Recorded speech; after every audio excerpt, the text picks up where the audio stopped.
après la révolution industrielle, il y a donc eu deux catégories de personnes. Il y avait les salariés d'une part et les patrons d'autre part. Donc les patrons ont donc changé la structuration de la société. Parce qu'avant, pour reconnaître qu'un pays était riche, qu'est-ce qu'on faisait? On regardait les matières premières que le pays a.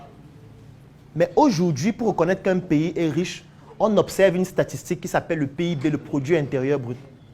Le produit intérieur brut, ça veut dire quoi? Ça veut dire que peut-être au Cameroun, on va regarder les entreprises qui produisent localement, peut-être un produit comme le chocolat, et le chiffre d'affaires qui est généré par cette entreprise-là, et surtout les devises générées peut-être si le Cameroun exporte son produit à l'extérieur, ainsi de suite. Voilà le genre de statistiques qu'on regarde maintenant.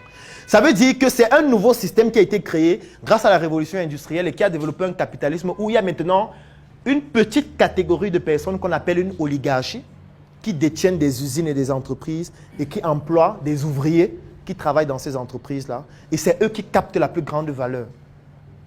Donc on a d'une part les ouvriers et d'autre part les patrons.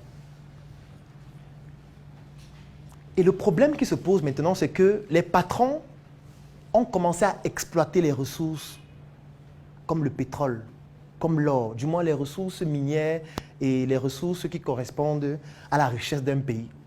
Ils l'ont fait aux États-Unis, ils l'ont fait en France, ils l'ont fait en Grande-Bretagne, partout. Et ils l'ont tellement fait, parce que quand on parle de révolution, c'est les années 1800, 1900, ils l'ont tellement fait qu'ils ont vidé toutes les ressources de leur pays. Dans un pays comme la France, plus de 85% du sous-sol a déjà été exploité. Donc tout ce qu'il y a dans leur sous-sol, ils connaissent déjà. Ils se rendent compte que s'il faudrait que l'industrie continue de croître, on ne peut plus seulement rester en France, sinon on n'aura plus assez de ressources. Qu'est-ce qu'il faut faire? Il faut aller dans d'autres pays où il y a ces ressources-là pour prendre ces ressources. Mais si on arrive dans ces pays-là, comme en Afrique, pour prendre ces ressources, les gens vont se rebeller. Donc il faut qu'on utilise certaines techniques pour pousser à ce qu'ils ne se rebellent pas. La première technique, c'est la religion. On va leur dire que les biens terrestres, ça ne sert à rien. Le Seigneur qui a tout. Il faut prier. C'est au ciel que vous serez riche. Ici sur la terre, c'est inutile. C'est les biens terrestres.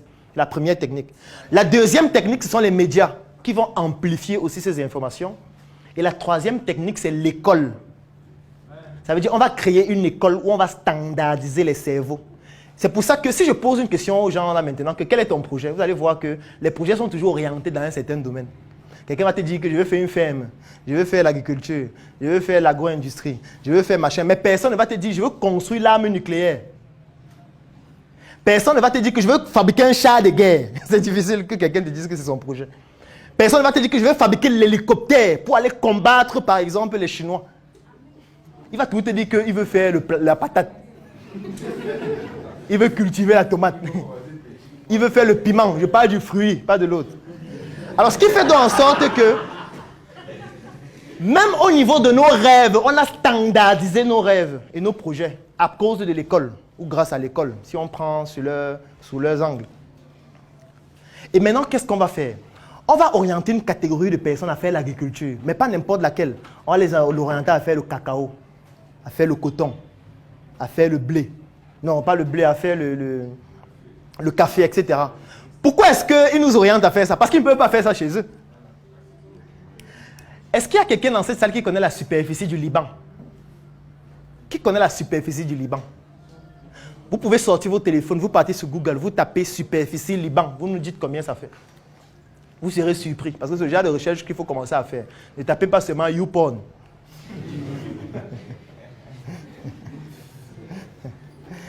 Superficie Liban, pardon? 10 452 km. Voilà. Maintenant, tapez superficie Douala. Vous avez dit 10 000 combien? 452. Donc, disons même 11 000 kilomètres carrés, n'est-ce pas? Tapez superficie Douala. C'est combien? Vous voyez la différence entre la superficie du Liban, la superficie de Douala seulement. Ça veut dire que Douala est 20 fois plus grand que le Liban. Le Liban, c'est un pays, c'est même pas un quartier. Sauf que quand on se retrouve au Cameroun, il y a plusieurs secteurs d'activité qui sont contrôlés par les Libanais, comme l'eau, qui est contrôlée par les Libanais, parce que superment sont les Libanais. Comme les produits cosmétiques, ils ont 30% du marché des produits cosmétiques, ici au Cameroun. Un pays qui fait 11 000 km², c'est-à-dire 20 fois moins que Douala. C'est donc ça qu'il s'agit. Je ne veux même pas parler des autres domaines. Mais, c'est 11 000 km², non? Est-ce qu'on peut cultiver le cacao là-bas? C'est que les gens vont vivre où? Si on fait le cacao, c'est qu'il n'y aura plus l'espace pour que les gens vivent. Donc la meilleure technique, c'est de faire quoi? C'est de venir au Cameroun, de former les Camerounais pour que les Camerounais aillent se lancer dans le cacao, parce qu'ils ont 475 000 km². Et nous, on vient seulement, on achète leur cacao à un prix qu'on a fixé nous-mêmes. On va fabriquer un chocolat avec dans notre pays pour enrichir notre pays. Et puis on prend ce chocolat, on revient leur vendre ça. Et on gagne plus d'argent. C'est plus intéressant. Donc, pour que le système-là continue de perdurer, il faut qu'on continue de leur apprendre à l'école que l'agriculture, c'est bien. Il faut qu'ils aillent cultiver le cacao, aller cultiver le café, aller cultiver le coton, aller faire le marketing pour nous aider à vendre nos produits, aller faire la comptabilité pour nous aider à bien gérer notre argent. C'est donc de ça qu'il s'agit. Donc, les industriels conçoivent des programmes pour nous orienter à faire des disciplines qui vont les aider, eux, à être plus riches. C'est pour ça que quand quelqu'un fait la comptabilité, en général, et qu'il vient dans un entretien, on lui demande toujours, est-ce que tu connais Sage Sari? Est-ce que tu connais exploiter le logiciel Sage Sari? N'est-ce pas? Est-ce qu'on peut faire la comptabilité, ça apprend un Sage Sari? Et quel est le comptable dans la salle? Sage Sari, tu connais? Forcément. Sage Sari. Oui, tu voulais dire quelque chose? Moi, je n'ai pas été formé sur Sage Sari. Tu as été formé sur quoi? Océan Oui. D'accord. Dans quelle école? Voilà, c'est pour ça que tu as appris de là-bas. Voilà. Et puis, le logiciel M3. D'accord. Vous comprenez la différence, non? C'est parce qu'il est autodidacte. Vous savez qu'il n'est pas passé par le circuit classique. Parce que si tu avais fait une formation de comptable dans les écoles classiques, tu devais apprendre des Sage et Sari. C'est obligé. Ce n'est pas que c'est toi qui veux. Vous comprenez comment on standardise les cerveaux? C'est pour ça que les personnes les plus excellentes sont les autodidactes. Parce que quand on ne passe pas par ce système, on a la possibilité de ne pas être victime de ce standard. On peut aller au-delà, même sans rendre compte, même sans s'en rendre compte qu'en réalité, il y a un standard. Parce que quelqu'un qui est au marché tous les jours, il vend. Lui, il ne sait pas qu'il y a un standard là où il faut ça et ça et machin. Il a son cahier, il note, j'ai gagné 10 000 aujourd'hui. Comment faire pour gagner 20 000 demain? Il essaye de voir les stratégies qu'il peut mettre sur pied. Toi, tu es au marché, à l'école, on te dit que ça arrive, voilà ton ordinateur, voilà comment il faut mettre le stock, voilà comment il faut gérer telle donnée. On te standardise le cerveau, lui, il ne connaît même pas ça. Sauf qu'après, c'est lui qui va t'employer. Parce que lui, il sera déjà à 500 milliards. Et tu vas venir avec, j'ai l'honneur de gérer ta comptabilité. Il va te dire, bon, ok, quelle est ta prétention salariale? Tu dis 120 000, il dit non, non, on va commencer avec 30 000. Si après 2 mois, tu te démarques, on peut te prendre. Tu te rappelles que tu as déjà fait les entretiens comme ça au moins dans 30 entreprises. On t'a même pu rappeler. Voilà au moins le premier qui dit qu'il va te donner 30 000 le premier mois. Tu valides. Et tu oublies tes années à l'école, tu oublies ça, parce que tu veux au moins sortir de la maison. Surtout quand on t'a dit que tu dois te marier l'année prochaine.